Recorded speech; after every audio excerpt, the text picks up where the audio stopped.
ചേർന്നത് പൂരത്തിന്റെ ആവേശം അലതല്ലുന്ന നിമിഷങ്ങളിലൂടെയാണ് നമ്മൾ കടന്നു പോയിക്കൊണ്ടിരിക്കുന്നത്. ഇപ്പോൾ കാണുന്നത് നെയ്തലക്കാവിൽ അമ്മയുടെ എഴുന്നള്ളത്താണ്. പൂര വിളംബരത്തിനായി നെയ്തലക്കാവിൽ അമ്മ വടക്കുംനാഥ സന്നിധിയിലേക്ക് പുറപ്പെട്ടുകൊണ്ടിരിക്കുകയാണ്. ആ ഘോഷയാത്രയാണ് കാണുന്നത്. ഘോഷയാത്രയ്ക്കൊപ്പം CV അനുമോദ് ഉണ്ട്. അനുമോദ്, എത്ര മണിയോടുകൂടി അവിടെ എത്തിച്ചേരും ഘോഷയാത്ര?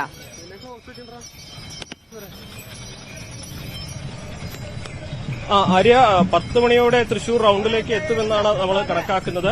അതിനുശേഷം 2 മണിക്കൂറോളം മേളം ഉണ്ട് നെടുങ്കണ്ടം പരിസരത്ത്. അതിനുശേഷമാകും വടക്കുംനാഥ ക്ഷേത്ര സന്നിധിയിലേക്ക് നെയ്തലക്കാവമ്മ പ്രവേശിക്കുക.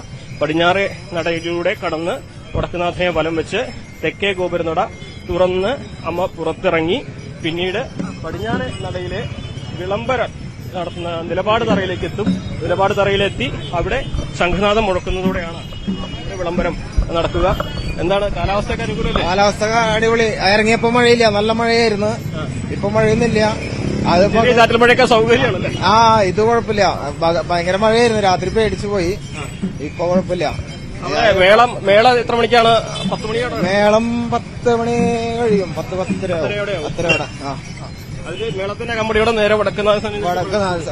അതെ, കാര്യങ്ങളൊക്കെ ഭംഗി.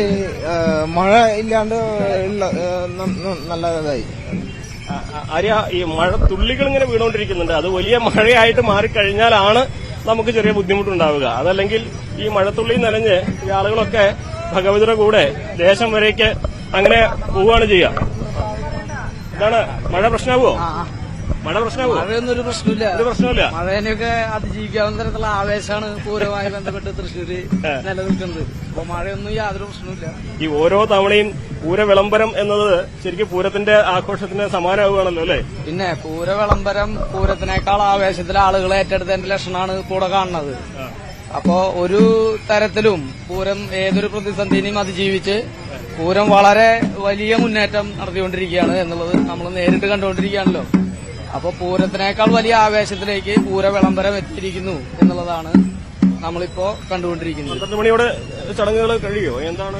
12 മണിയോടുകൂടി നമ്മൾ ഏകദേശം ഒരു 11:30യോടുകൂടി തൃശ്ശൂര് എത്തിച്ചേരുമെന്നാണ് നമ്മൾ പ്രതീക്ഷിക്കുന്നത്. അപ്പോ അതിനുശേഷം അവിടുത്തെ ചടങ്ങുകൾ കൂടി നല്ല രീതിയിൽ മുന്നോട്ട് പോകും. മഴയൊന്നും യാതൊരു പ്രശ്നവുമില്ല. 1 മണിയോടെ തിരിച്ചു വരും എന്നുള്ളതാണ്. നമ്മൾ നേരത്തെ പറഞ്ഞ പോലെ വഴി നീളെ പ്രസാദങ്ങളൊക്കെ ആനയ്ക്ക് പഴങ്ങായിട്ടാണെങ്കിലും ഭഗവതിക്കുള്ള നിവേദിയായിട്ടാണെങ്കിലും ആളുകൾ മുഴുവൻ കാത്തു നിൽക്കുന്ന ഒരു കാഴ്ച. അത് ശരിക്കും ഈ പൂരം എങ്ങനെ എല്ലാ വീടുകളിലേക്ക് എത്തുന്നു ഒരു കാഴ്ച. പൂരം ജനങ്ങളെ ഏറ്റെടുത്തു എന്നുള്ളതിന്റെ ലക്ഷണമാണ് അത് ഈ കാണുന്നത്. നമുക്ക് ഭഗവതിക്ക് സമർപ്പിക്കുക, അല്ലെങ്കിൽ കണിവെള്ളരിയും കക്കരിക്കും ഒക്കെ സമർപ്പിക്കാനായിട്ട് കാത്തു നിൽക്കുകയാണ്. അതിന് കൊടുക്കുന്നതാണ്, ആനയ്ക്ക് കൊടുക്കുന്ന കാണാൻ മതി. അങ്ങനെയുള്ള കാഴ്ചകളാണ് ഈ ഒരു വഴിയിലുടനീളം നമുക്ക് കാണാനാവുക. ഇതൊരു സമർപ്പണമാണ് ഭക്തരെ സംബന്ധിച്ച്.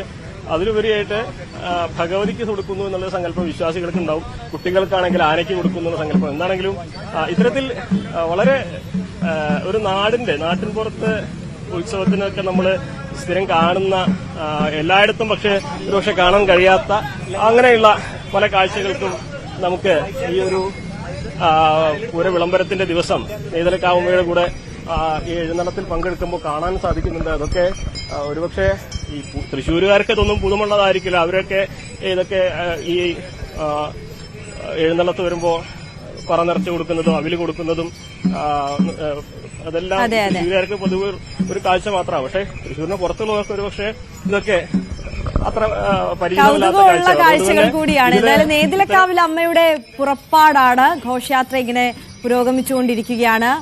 വഴിയോരങ്ങളിൽ നിന്ന് ഭക്തജനങ്ങളുടെയൊക്കെ സ്നേഹമൊക്കെ ഏറ്റുവാങ്ങിക്കൊണ്ട് എറണാകുളം ശിവകുമാർ തിടമ്പേറ്റിക്കൊണ്ട് വടക്കുംനാഥ സന്നിധിയിലേക്ക് പുറപ്പെട്ടിരിക്കുകയാണ്. ഏകദേശം 10:30യോടുകൂടി ഈ ഘോഷയാത്ര അവിടെ എത്തിച്ചേരുമെന്നുള്ളതാണ് പ്രതീക്ഷിക്കുന്നത്. ഘോഷയാത്ര പുരോഗമിക്കുന്നു. ചെറിയൊരു ചാറ്റൽ മഴയൊക്കെ ഉണ്ട്. പക്ഷെ അതൊന്നും പൂരപ്രേമികളുടെ ഭക്തജനങ്ങളുടെ ആവേശത്തെ തെല്ലും കെടുത്തില്ല എന്നുള്ളതാണ്. എന്തായാലും ഈ ഇത്തവണയും പൂരത്തിന് സുരക്ഷിതമായി എല്ലാവർക്കും ആസ്വദിക്കാൻ കഴിയുന്ന തരത്തിൽ സംവിധാനങ്ങൾ ഒരുക്കിയിട്ടുണ്ടെന്നാണ് അധികൃതർ എല്ലാവരും പറയുന്നത്. നമുക്കറിയാം, പൂരങ്ങളുടെ പൂരം എന്ന് വെറുതെ പറയുന്നതല്ലല്ലോ. കേരളത്തിലെ എണ്ണം പറഞ്ഞ കൊമ്പന്മാർ, താളവാദ്യ രംഗത്തെ കുലപതികൾ, പ്രൗഢമായ കരിമരുന്ന് പ്രയോഗം, എല്ലാത്തിനും മീതെ കാണികളുടെ ആവേശോജ്വലമായ പങ്കാളിത്തം കൊണ്ടാണ് സത്യം പറഞ്ഞാൽ കേരളത്തിന്റെ ഒരു പരിച്ഛേദം തന്നെ നാളെ തെക്കിൻകാട് മൈതാനിയിലേക്ക് എത്തിച്ചേരുമെന്നുള്ളതാണ്. അതിനുവേണ്ട എല്ലാ സജ്ജീകരണങ്ങളും അവിടെ ഒരുക്കിയിട്ടുണ്ട് എന്നുള്ളത് നേരത്തെ മന്ത്രി കെ രാജൻ ന്യൂസ് 18നോട് പറഞ്ഞിരുന്നു. സുരക്ഷാ ക്രമീകരണങ്ങൾക്ക് ഇത്തവണയും ചുമതലക്കാരുണ്ട്. സ്വരാജ് റൌണ്ടിൽ നിന്ന് തന്നെ വെടിക്കെട്ട് ആസ്വദിക്കാൻ എല്ലാവർക്കും കഴിയും എന്നും മന്ത്രി പറഞ്ഞു. മന്ത്രിയുടെ പ്രതികരണം കൂടി കേൾക്കാം. പൂരവിളംബരത്തിന് തൃശൂർ ഒരുങ്ങിക്കഴിഞ്ഞു. മന്ത്രി കെ രാജൻ നമ്മോടൊപ്പം ചേരുന്നു.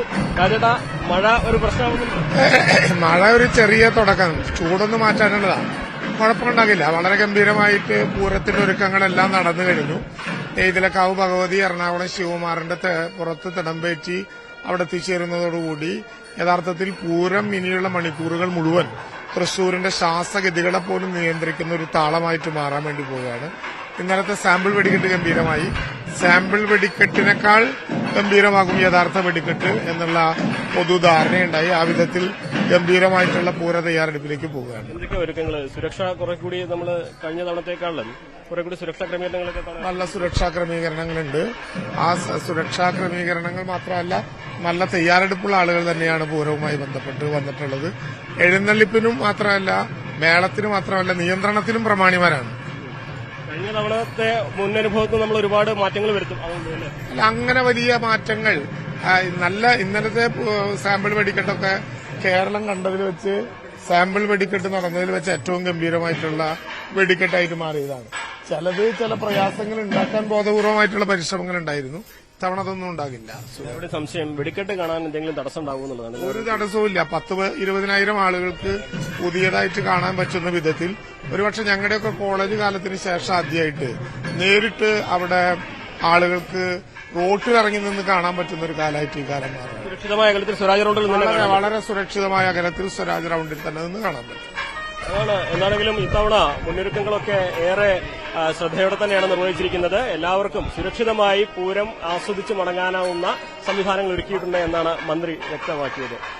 ധനേഷിനൊപ്പം CB അനുമോൾ, ന്യൂസ് 18. അങ്ങനെ